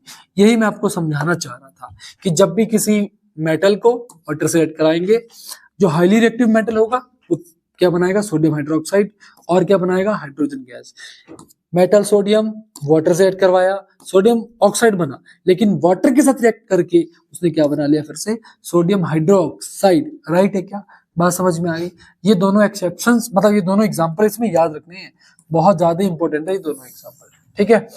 दूसरी चीज और याद रखना कि ये जो रिएक्शन होती है, ये जो रिएक्शन होती है जहां पर सोडियम और पोटेशियम जो है ये वाटर के साथ बहुत तेजी से रिएक्ट करते हैं, वाटर के साथ तेजी से रिएक्ट करते हैं और ये आग पकड़ लेते हैं, ठीक है। तो याद रखना sodium and potassium, sodium and potassium react vigorously with water, और इसमें पानी कौन सा यूज करते हैं, कोल्ड वाटर यूज करते हैं। क्यों, अगर गर्म से करेंगे तो ये और तेजी से होगा, क्यों, इसके मॉलिक्यूल और स्पीड में रहेंगे और मोशन में रहते हैं, तो ये विगरसली विद कोल्ड वाटर, ठीक है ना, कोल्ड वाटर से करते हैं। किससे करते हैं, कोल्ड वाटर से, with cold water and cold water and produces hydrogen gas, produces hydrogen gas which immediately catches fire। ये बहुत तेजी से क्या कर लेती है, आग पकड़ लेती है, ठीक है, क्योंकि ये दोनों कैसे हैं, हाईली रिएक्टिव मेटल। कौन कौन से, सोडियम और पोटेशियम। कौन कौन से बेटा, सोडियम और पोटेशियम। याद रखेंगे बच्चों, डन है, सोडियम पोटेशियम दोनों के बारे में, राइट है, राइट है, ओके। ये दोनों की हमने बात कर ली। आइए, और ये दोनों किससे रिएक्ट करते हैं, कोल्ड वाटर के साथ। हॉट से क्यों नहीं करवाते, बहुत तेजी से रिएक्शन हो सकती है, तो हमने यहां लिख दिया किसके साथ करते हैं, कोल्ड वाटर के साथ। आइए अब पढ़ते हैं कैल्शियम और मैग्नीशियम को। आइए, ठीक है, ऊपर के दोनों पढ़िए। जब भी आप कैल्शियम, इतना नोट कर लो बेटा, फटाफट से इसको क्या कर लो, नोट कर लो, ठीक है बेटा। आओ, अगर मैं कैल्शियम की बात करूं और मैग्नीशियम की बात करूं, तो ये दोनों करते हैं हॉट वाटर से रिएक्ट। किससे करेंगे, हॉट वाटर के साथ रिएक्ट, क्योंकि ये रिएक्शन बहुत धीमा होता है, क्योंकि रिएक्शन क्या होता है, बहुत ज्यादा धीमा होता है। राइट है बच्चों, तो यहाँ लिख देता हूं मैं, यहाँ पर कैल्शियम जो है ये पानी से रिएक्ट करेगा, तो ये कैल्शियम का हाइड्रो ऑक्साइड बना लेगा, प्लस और क्या बनाएगा, हाइड्रोजन गैस। और मैग्नीशियम जो है ये पानी से रिएक्ट करके ये धीमा रिएक्ट होगा, तो ये मैग्नीशियम का ऑक्साइड ही बनाएगा, हाइड्रोक्साइड नहीं बनाएगा। और कौन सी गैस निकलेगी, हाइड्रोजन गैस निकलेगी। समझ में आया बच्चों। तो कैल्शियम और यहाँ पर मैंने मैग्नीशियम के बारे में अलग क्यों लिखा है, आइए बताता हूँ। कैल्शियम और मैग्नीशियम के बारे में मैंने अलग से क्यों लिखा है, क्योंकि ये दोनों किससे कर रहे हैं, पहली चीज कि हॉट वाटर से रिएक्ट कर रहे हैं। किससे कर रहे हैं, हॉट वाटर, गर्म पानी से रिएक्ट करेंगे। ठंडे पानी से रिएक्शन बहुत धीमी होगी, हॉट वाटर से रिएक्ट करेंगे, प्लस इसमें हाइड्रोजन गैस निकलेगी। हाइड्रोजन गैस के बबल ऊपर की तरफ, फॉर एग्जाम्पल कभी आपने सोडा को गिलास में डाला होगा तो उसके बबल्स ऊपर की तरफ आने लगते हैं। सिमिलरली इसमें हाइड्रोजन गैस के बबल्स जो हैं, फॉर एग्जाम्पल एक कंटेनर होगा और यहाँ से जो हाइड्रोजन गैस के बबल्स होंगे वो ऊपर की तरफ आएंगे, जो कि कैल्शियम को भी ऊपर की तरफ ले आएंगे, और कैल्शियम ऊपर क्या होने लगेगा, फ्लोट होने लगेगा। कैल्शियम और मैग्नीशियम दोनों फ्लोट करते हैं, ठीक है, because of bubbles of hydrogen gas, because of the bubbles of hydrogen gas, calcium, यहां लिख दे रहा हूं बेटा मैं, calcium and magnesium, calcium and magnesium stick to the surface, stick to the stick with the bubbles and start floating on the surface. Stick to the bubbles and starts floating on surface. दिख रहा है ना बेटा यहाँ पे, start floating on the surface. तो ये दोनों क्या करने लगते हैं, फ्लोट करने लगते हैं, इसलिए ये इंपॉर्टेंट बन जाती है रिएक्शन। ठीक है बेटा, इसलिए ये क्या बन जाती है, इंपॉर्टेंट बन जाती है रिएक्शन। डन है बच्चों, समझ में आया, क्लियर है, कोई दिक्कत कोई प्रॉब्लम? ठीक है, डन है, डन है, डन है, ओके, डन है बच्चों। कोई प्रॉब्लम, कोई प्रॉब्लम, कोई प्रॉब्लम, कोई प्रॉब्लम नहीं। ठीक है, तो हमने इन दोनों को भी कवर कर लिया, हमने इन दोनों को भी कवर कर लिया। अच्छा, एक बात और कैल्शियम के बारे में याद रखना, जो कैल्शियम है ना, ये जरूरी नहीं कि केवल हॉट वाटर से करे, ये आपका कोल्ड वाटर से कर लेगा, लेकिन हम इसको जनरली हॉट वाटर से भी कराएंगे। बट कैल्शियम जो है वो कोल्ड वाटर से भी कर लेगा। तो रिजिड नहीं होना है ना, रिजिड नहीं होना कि सर बुक में तो ऐसा लिखा है, हमें किसी और टीचर ने ऐसा पढ़ा दिया, रिजिड नहीं होना। कैल्शियम कोल्ड वाटर से भी कर लेगा। ठीक है, मैग्नीशियम जनरली हॉट वाटर से करेगा। अब बात करते हैं एल्यूमिनियम, जिंक और फेरस यानी कि आयरन की, इन तीनों की बात करते हैं। एल्यूमिनियम, जिंक और आयरन। ठीक है, एल्यूमिनियम, जिंक और आयरन, ये तीनों ना तो हॉट वाटर से करेंगे ना ही कोल्ड वाटर से करेंगे। ये ना तो हॉट और ना तो कोल्ड, किससे करेंगे, स्टीम से करेंगे। किससे करेंगे, स्टीम। स्टीम मतलब भाप होता है, स्टीम मतलब क्या होता है, भाप होता है। ठीक है बेटा, स्टीम मतलब क्या होता है, भाप होता है। राइट है बेटा, कोई दिक्कत यहां पर?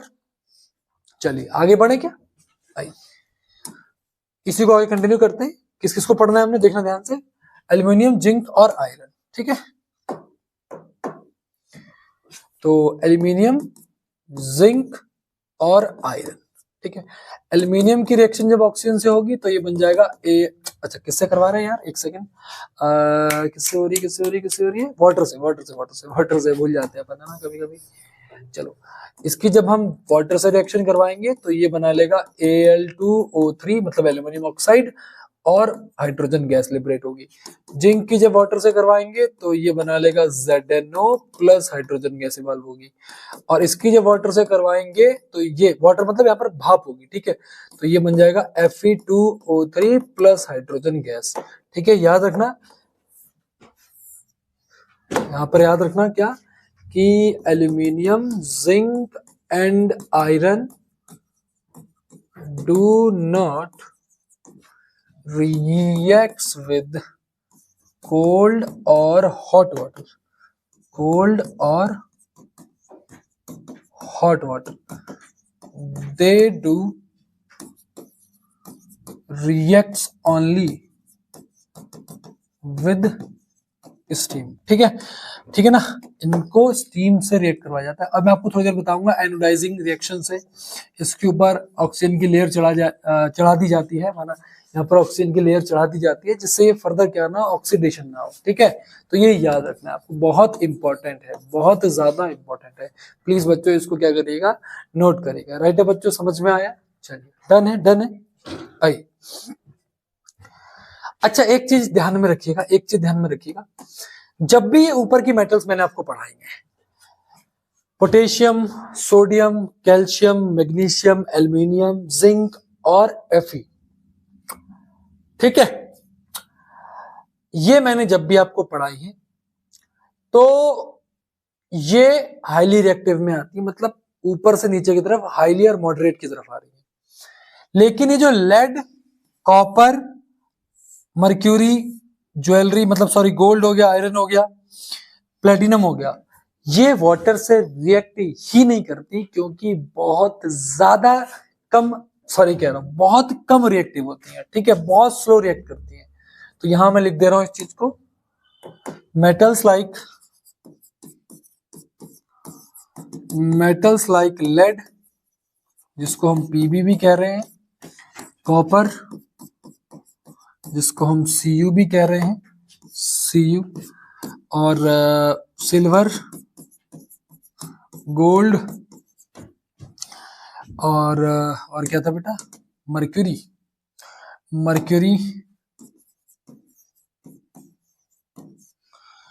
Platinum do not reacts with water at any cost, at any cost। अगर आपसे पूछे क्यों, क्योंकि they are because they are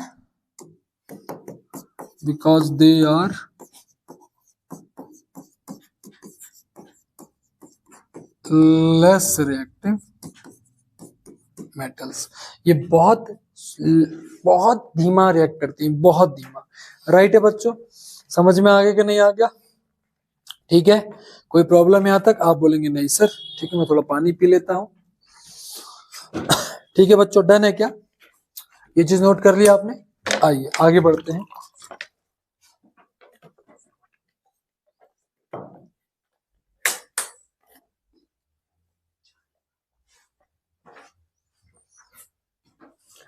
चलो आगे,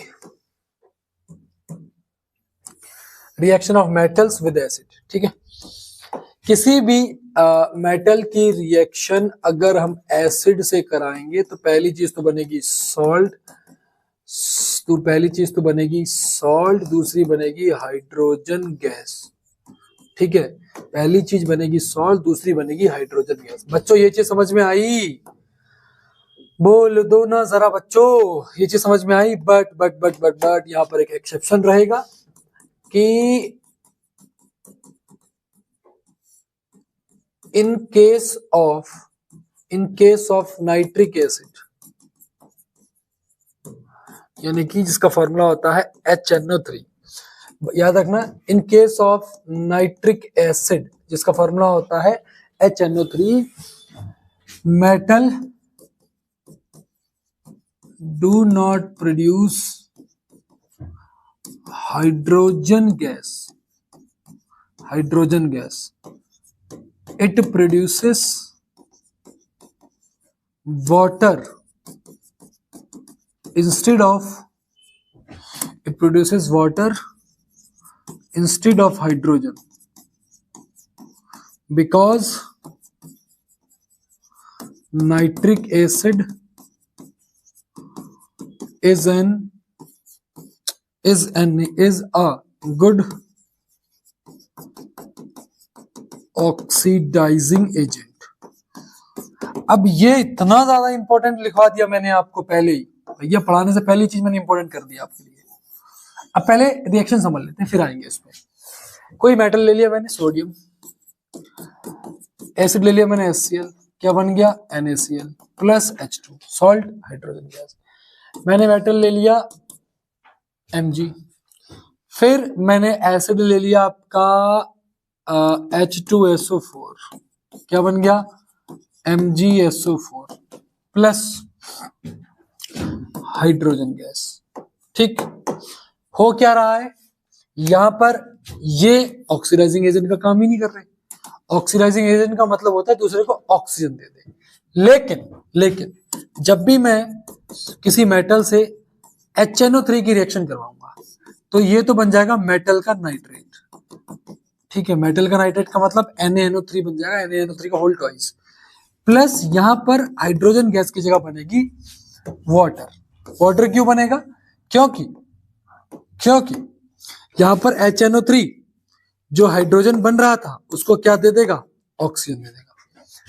होता क्या है, सुनना मेरी बात ध्यान से, होता क्या है कि Na प्लस HNO3 बनना क्या चाहिए था? हाइड्रोजन गैस, लेकिन ये ऑक्सीजन दे देगा यहां पर, और जब ऑक्सीजन देगा तो उसको कहेंगे ऑक्सीडाइजिंग एजेंट। पैसा, बैंक वाला एजेंट अगर पैसा दे जाता है तो वो तुम्हें पैसा दे गया तो उसे एजेंट कह रहे हैं। सिमिलरली HNO3 ऑक्सीजन दे रहा है, किसे? हाइड्रोजन को, तो क्या बन रहा है? वाटर। इसीलिए वो एक ऑक्सीडाइजिंग एजेंट है। याद रखना इस चीज को, बहुत जरूरी है, बहुत जरूरी। ठीक है, तो ये आपको याद रखना है कि दुनिया के सारे एसिड मेटल से रिएक्ट करके सॉल्ट ही बनाएंगे। कौन नहीं बनाएगा? तो आपका HNO3 नहीं बनाएगा। क्या बनाएगा? वाटर बनाएगा। कैसे बनाएगा? ऑक्सीडाइजिंग एजेंट के रूप में काम कर रहा है इसलिए बनाएगा। ठीक, लेकिन इसका भी एक एक्सेप्शन है, इसका भी एक एक्सेप्शन है, इसका भी एक एक्सेप्शन है। क्या एक्सेप्शन है? कि अगर आप मैग्नीशियम और मैंगनीज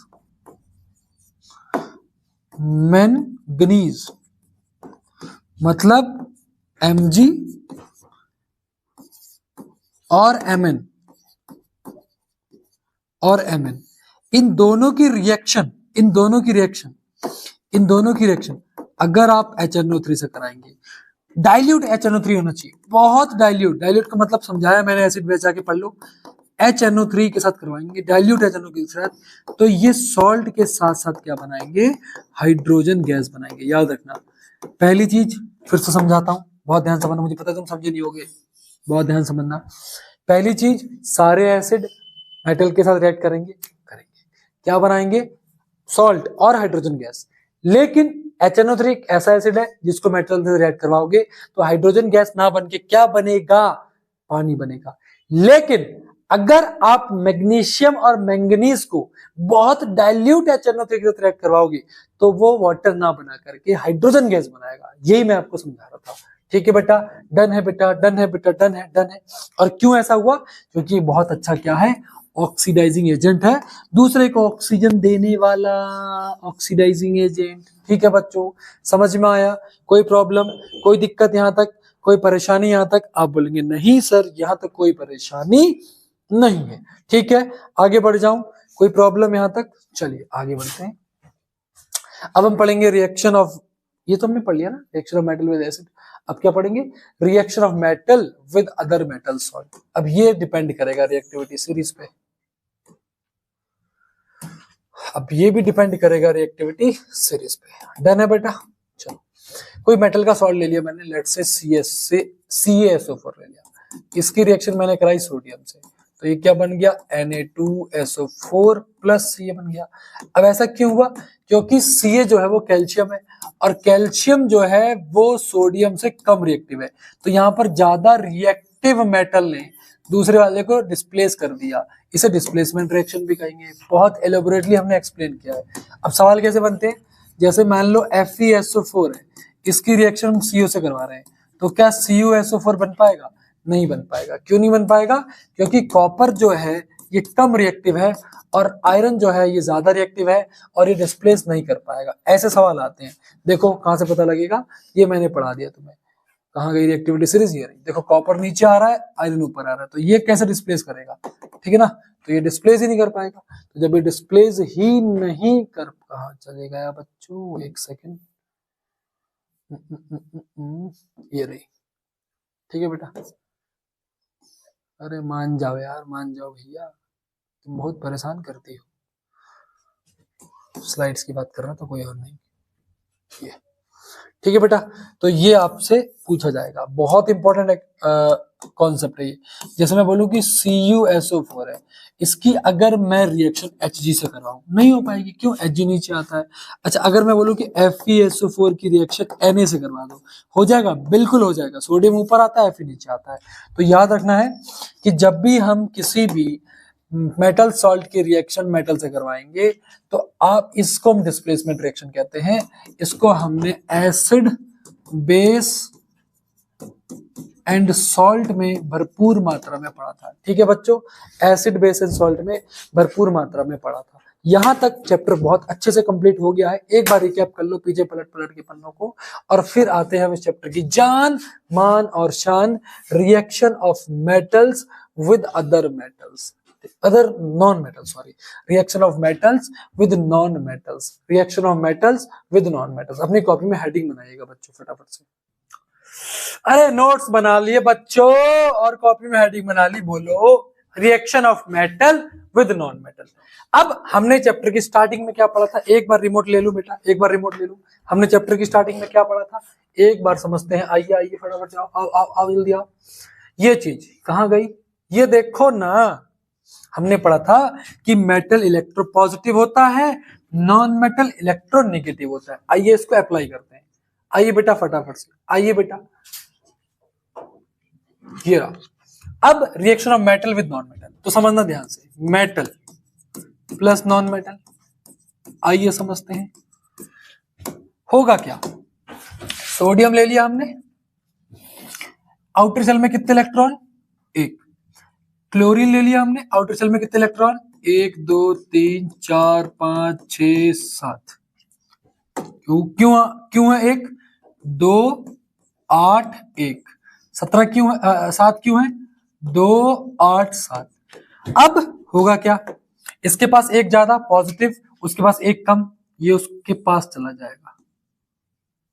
इसके 8 पूरे हो गए, इसके 8 पूरे हो गए, इसके पास 8 है। उसके 8 पूरे हो गए, इसके पास 8 है। उसके 8 पूरे हो गए, इसके पास 8 है। तो हुआ क्या, जनरली यहां पर ट्रांसफर ऑफ इलेक्ट्रॉन हुआ है। क्या हुआ है, ट्रांसफर ऑफ इलेक्ट्रॉन हुआ है। और बना क्या है, NaCl, NaCl। ठीक है, ट्रांसफरिंग ऑफ इलेक्ट्रॉन हो रही। क्या हो रही है बच्चों, ट्रांसफरिंग ऑफ इलेक्ट्रॉन। तो ये NaCl जो कंपाउंड बना है, ये किससे बना है, आपका ट्रांसफर ऑफ इलेक्ट्रॉन से बना है। तो ऐसे कंपाउंड को कहा जाएगा आयोनिक कंपाउंड। क्या कहा जाएगा, आयोनिक कंपाउंड। और इसी को कहा जाता है इलेक्ट्रोवैलेंट कंपाउंड। क्या कहा जाता है, इलेक्ट्रोवैलेंट। जो बच्चा मेरी पहली वीडियो से देखता हुआ आ रहा है वो समझ रहा होगा कि सर आप किस लेवल का पढ़ा रहे थे, वो समझ में आ रहा होगा उसे। क्यों समझ में आ रहा होगा, क्योंकि वहां हमने इतना समझा दिया था बच्चों को, और मैं बोल भी रहा था कि बेटा आगे आऊंगा तो ये कॉन्सेप्ट क्लियर होते जाएंगे। अगर चारों लेक्चर्स आपने मेरे सीक्वेंस में लिए होंगे, बिलीव मी आप केमिस्ट्री से प्यार करने लगेंगे। ठीक है बेटा, डन है। आइए, तो यहां पर यही चीज लिखी है मैंने कि आयोनिक कंपाउंड। ठीक है, तो ऐसे कंपाउंड्स, डेफिनेशन लिख लेते हैं इसकी पहले। ऐसे कंपाउंड्स, आयोनिक कंपाउंड्स क्या कहेंगे, those compounds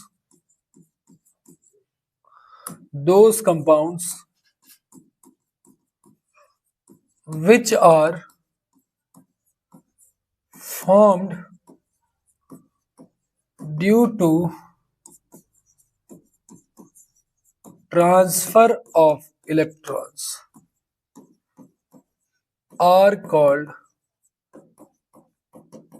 ionic compound. Generally between metal and non-metal. अब जैसे मैं आपको अगला वो पढ़ाऊंगा चैप्टर जिसका नाम होगा कार्बन कंपाउंड, तब आप देखो कैसे उड़ते फिरोगे, कैसे पहचान लोगे इनको। ठीक है, तो ये चीज मैंने जो लिखवाई है, ये जब भी हो, जैसे एग्जांपल की अगर बात करूं तो NaCl, Na क्या है, मेटल, Cl क्या है, नॉन मेटल। MgCl2, Mg क्या है, मेटल, Cl क्या है, नॉन मेटल। समझ में आ रहा है बच्चों, समझ में आ रहा है कि नहीं, कोई दिक्कत है क्या, आप बोलेंगे नहीं सर। ठीक है जी, एग्जाम्पल बी Na का ये लिखा है। अब जरा MgCl2 का ले लू। अब Mg आउटर शेल में कितने इलेक्ट्रॉन, कितने इलेक्ट्रॉन, 2, ये बना दिए 2।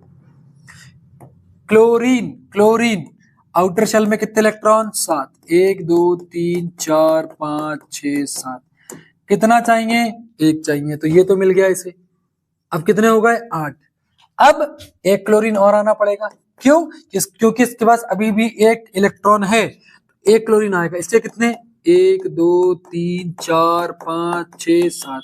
तो होगा क्या, ये जो इलेक्ट्रॉन है यहां चला गया। ठीक है, तो यहां पर Mg कितना है, 1 है, क्लोरीन कितने हैं, 2 है, तभी फॉर्मूला क्या बन गया, MgCl2। क्या है इस कंपाउंड का नाम, आयोनिक कंपाउंड। क्यों है, ट्रांसफर ऑफ इलेक्ट्रॉन हो रहा है। समझ में आया, ये दोनों एग्जांपल, डेफिनेशन क्लियर है, बहुत बढ़िया। अब क्योंकि ये कंपाउंड जो बन रहे हैं ये शेयरिंग ऑफ इलेक्ट्रॉन की वजह से बन रहे हैं। किसकी वजह से बन रहे हैं, शेयरिंग ऑफ इलेक्ट्रॉन की वजह से बन रहे हैं। और ओफो क्या लिख रहा हूं मैं, ट्रांसफर ऑफ इलेक्ट्रॉन। ठीक है, आई किससे बेटा, ट्रांसफर ऑफ इलेक्ट्रॉन से बन रहे हैं। किससे बन रहे हैं, ट्रांसफर ऑफ इलेक्ट्रॉन से बन रहे हैं। और जब भी ट्रांसफर ऑफ इलेक्ट्रॉन से कोई कंपाउंड बनेंगे तो उनके बीच में स्ट्रॉन्ग केमिकल बॉन्डिंग होगी। क्या होगी, स्ट्रॉन्ग केमिकल बॉन्डिंग होगी। ट्रांसफर ऑफ इलेक्ट्रॉन में स्ट्रॉन्ग केमिकल बॉन्डिंग होगी। राइट है, राइट है। आइए अब आयनिक कंपाउंड्स की कुछ प्रॉपर्टीज हमको पढ़नी है, आइए इसको डिस्कस करते हैं। ठीक है, प्रॉपर्टीज ऑफ आयनिक कंपाउंड। पहली चीज कि भैया ये जनरली क्या होंगे, वाटर में सॉल्यूबल होंगे, वाटर में तो घुल जाएंगे, बट अल्कोहल केरोसिन वगैरह में नहीं घुलेंगे, अब नमक के एग्जांपल ले लेते हैं। नमक, ठीक है, अगर मैं नमक की एग्जांपल लेता हूं तो नमक क्या है भैया, आयनिक कंपाउंड ही तो है। कैसे? NaCl। अब NaCl को आप पानी में घोल दो, घुल जाएगा। अल्कोहल में घोल के देखो, है ना, कहीं पड़ी होगी पापा की जगह, चेक करो जाके। अल्कोहल में घोल के देखो, नहीं घुलेगा। केरोसिन में घोल के देखो, नहीं घुलेगा। तो वाटर में सॉल्यूबल होते हैं बट अल्कोहल में सॉल्यूबल नहीं होते। दूसरी चीज, ये इलेक्ट्रिसिटी कंडक्ट करेंगे। कब करेंगे? इलेक्ट्रिसिटी कंडक्ट करेंगे अपनी मॉल्टन स्टेट में। किसमें करेंगे? मॉल्टन स्टेट में। मतलब जैसे नमक है, सॉल्ट है, आप रफ सॉल्ट में इलेक्ट्रिसिटी कंडक्ट करवाओ, नहीं करेगा। लेकिन जैसे आप उसको पानी में डालोगे, सॉल्ट को जैसे ही आप पानी में डालोगे तो इलेक्ट्रिसिटी कंडक्ट होने लगेगी। ऐसा क्यों हो रहा है, बहुत ध्यान से समझना। क्योंकि जैसे ही सॉल्ट आपने लिया, वो पानी में गया तो वो Na+Cl नेगेटिव में ब्रेक डाउन हो गया, जिसकी वजह से Na पर फ्री चार्ज आ गए। फ्री चार्ज आने की वजह से उसके अंदर क्या होने लगेगी, इलेक्ट्रिसिटी कंडक्ट होने लगेगी। फिर से समझना, जैसे ही आपने सॉल्ट को पानी में डाला तो Na+Cl ब्रेक डाउन हो गया, तो यहाँ पर Na पर फ्री चार्ज आ गए। फ्री चार्ज आने की वजह से उस पर क्या होगी, इलेक्ट्रिसिटी कंडक्ट होगी। राइट है बच्चों, समझ में आया। और उसके बाद ये इनका जो मेल्टिंग पॉइंट होगा वो क्या होगा, हाई मेल्टिंग पॉइंट होगा। क्यों हाई मेल्टिंग पॉइंट होगा और हाई बॉइलिंग पॉइंट होगा?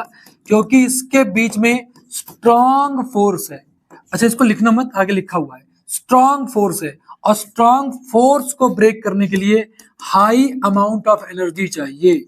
स्ट्रॉन्ग फोर्स को ब्रेक डाउन करने के लिए हाई अमाउंट ऑफ एनर्जी चाहिए। ये बात समझ में आई बच्चों के नहीं आई? मुझे बता दो फटाफट से कि वाटर में सॉल्यूबल होते हैं लेकिन अल्कोहल केरोसिन में नहीं होते। इलेक्ट्रिसिटी कंडक्ट करते हैं कब? मॉल्टन स्टेट में, सॉलिड स्टेट में नहीं करेंगे। ठीक है, हाई मेल्टिंग और हाई बॉइलिंग पॉइंट होता है। इतनी बात समझ में आ गई। और ये अपने क्रिस्टल नेचर में होते हैं, यानी कि हार्ड होते हैं। ठीक है ना, यानी कि क्रिस्टल नेचर में होते हैं। बेटा बात समझ में आई? ये चारों पॉइंट क्लियर है? क्लियर है बच्चों? बता दो मुझे, वाटर सॉल्यूबल अल्कोहल में नहीं होते, इलेक्ट्रिसिटी कंडक्ट करते हैं, ठीक है, कब करते हैं? मॉल्टन में। हार्ड होते हैं क्योंकि स्ट्रॉन्ग फोर्स होता है, और स्ट्रॉन्ग फोर्स को तोड़ने के लिए बहुत एनर्जी चाहिए होती है, जिस वजह से हाई मेल्टिंग और हाई बॉइलिंग पॉइंट होता है। डन है बच्चों? आइए यहाँ पर एनसीईआरटी क्या कह रही है, आइए समझते हैं। यही जो मैंने समझाया वो लिखा है। फिजिकल नेचर क्या होता है इसका? Ionic compounds are solids solid and are somewhat hard because of the strong force of attraction between the positive and negative ions. These compounds are generally brittle and break into pieces when pressure is applied. ठीक है, वो टूट जाते हैं का मतलब टुकड़ों में टूट जाएंगे। ठीक है, जैसे सॉल्ट होता है, क्रिस्टल में होता है। समझ में आया? Boiling and melting point. Ionic compounds have high melting and boiling point. This is because a considerable amount of energy is required to break the strong interionic action. यही समझाया मैंने अभी आपको। Solubility. इलेक्ट्रोवैलेंट कंपाउंड्स, देखो आयनिक लिखा था, यहाँ electrovalent लिखा है, तो electrovalent compounds are generally soluble in water and insoluble in kerosene, petrol, etc. Alcohol भी आ जाएगा इसमें। Conduction of electricity. The conduction of electricity through a solution involve the movement of charged particle. A solution of a ionic compound in water contain ion which move to the opposite electrodes when an electricity is passed through the solution. Ionic compounds in the solid state do not conduct electricity because movement of ions in solid is not possible. ठीक है ना, यही चीज मैंने आपको समझाई थी। ठीक है बेटा, क्लियर है? They conduct electricity in molten state because वहां पे इलेक्ट्रोस्टैटिक फोर्स, इलेक्ट्रॉन्स के मूवमेंट के लिए वहां पे इलेक्ट्रॉन्स क्या होते हैं, मतलब इलेक्ट्रिसिटी के मूवमेंट के लिए वहां पे इलेक्ट्रॉन्स क्या होते हैं, फ्री होते हैं, इसलिए मैंने आपको ये चीज बताई। डन है बच्चों? ये चारों पॉइंट यही एज इट इज इनको लिख लेना, एग्जाम में यहीं से लिख सकते हैं आप सीधा आंसर। राइट है बेटा? ये इसकी क्या हो गई, प्रॉपर्टीज हो गई। डन है? डन है? कोई प्रॉब्लम बेटा? कोई प्रॉब्लम? आइए आगे बढ़ते हैं। अच्छा बच्चों, ऐसा करते हैं, काम करते हैं, यहां तक कंप्लीट कर लेना, बहुत अच्छे तरीके से कंप्लीट करना। ये चैप्टर का 70% हो चुका है, चैप्टर का 70% हो चुका है, बचा 30% जो कि मेटलर्जी वाला पार्ट है। इसको एक काम करते हैं, अलग एक वीडियो में करते हैं। क्यों करते हैं सुनना, क्योंकि इस वीडियो को आईसीएसई वाले बच्चे भी देख रहे होंगे और उनके लिए मेटलर्जी बहुत ज्यादा इंपॉर्टेंट है, तो थोड़ा डेप्थ में करेंगे उसे, थोड़ा क्या करेंगे, डेप्थ में करेंगे। क्लियर है बेटा? क्लियर है बेटा? क्लियर है बेटा? समझ में आया कि नहीं? समझ में आया? ठीक है, मुझे बताओ, कोई प्रॉब्लम? चलिए अच्छा एक काम करते हैं, कुछ जो डू यू नो वाले कॉन्सेप्ट थे वो कर लेते हैं एक बार, है ना? वो वाले हम इसको कंप्लीट कर देते हैं, ठीक है? क्योंकि अच्छा ठीक है, एक सेकंड रुकेंगे, एक सेकंड रुकेंगे। प्रॉपर्टीज ऑफ आयनिक कंपाउंड, ये वाला मैंने आपको बताया था, देखो कि testing the conduction of a salt solution. ये देखो, सॉल्ट आप डालेंगे इस वाटर में तो इलेक्ट्रिसिटी कंडक्ट होगी और जो बल्ब है वो ग्लो करने लगेगा। अगर इसका आपको वो देखना है तो मैंने आपको बताया था कि एजे पटेल इंस्टीट्यूट नाम का एक चैनल है, वहां वो अनिका मैम करवाती है। ऑल्दो मैं कोई उनके बारे में प्रमोशन नहीं कर रहा हूँ, एक्चुअल में मेरी कोई बातचीत नहीं है, मैं किसी को जानता नहीं हूँ, बट मैंने उनके वो प्रैक्टिकल देखे हैं, ठीक है? देखेंगे मतलब पूरे सीक्वेंस में उन्होंने बुक में करा रखे हैं, प्लीज उसको जाके कर लीजिएगा वहां से। तो ये था आपका अनिक कंपाउंड का, ये वाला याद रखना है। NaCl का मेल्टिंग पॉइंट बेटा 1074 होता है, बॉइलिंग पॉइंट इतना होता है, केल्विन में दिया है, अगर सेल्सियस में पूछे तो आपको पता है के से सी जाना है और सी से के आना है, कैसे करते हैं, ठीक है ना? ये आपको CaCl2 का याद रखना है, CO का याद रख, CaO का याद रखना है, MgCl2 का याद रखना है। मतलब ये पूरी आपको ये 6 पॉइंट्स याद रखने हैं बहुत अच्छे तरीके से, ठीक है? डन है बेटा? डन है क्या? आइए अगला टॉपिक हम इसको अगली नेक्स्ट अलग वीडियो में, सेपरेट वीडियो में करेंगे, जिसका नाम मेटलर्जी, थंबनेल में बना दूंगा इसी का, और इसी को हम वहां से कंप्लीट करेंगे, ठीक है? तब तक के लिए मिलते हैं बेटा नेक्स्ट वीडियो में, जहां हम डिस्कस करेंगे मेटलर्जी और डू यू नो के कॉन्सेप्ट। स्लाइड नंबर 23 से 40 लगभग 50 एक घंटे की वीडियो में उसमें करेंगे, बहुत डिटेल में पढ़ेंगे। थैंक यू सो मच बच्चों।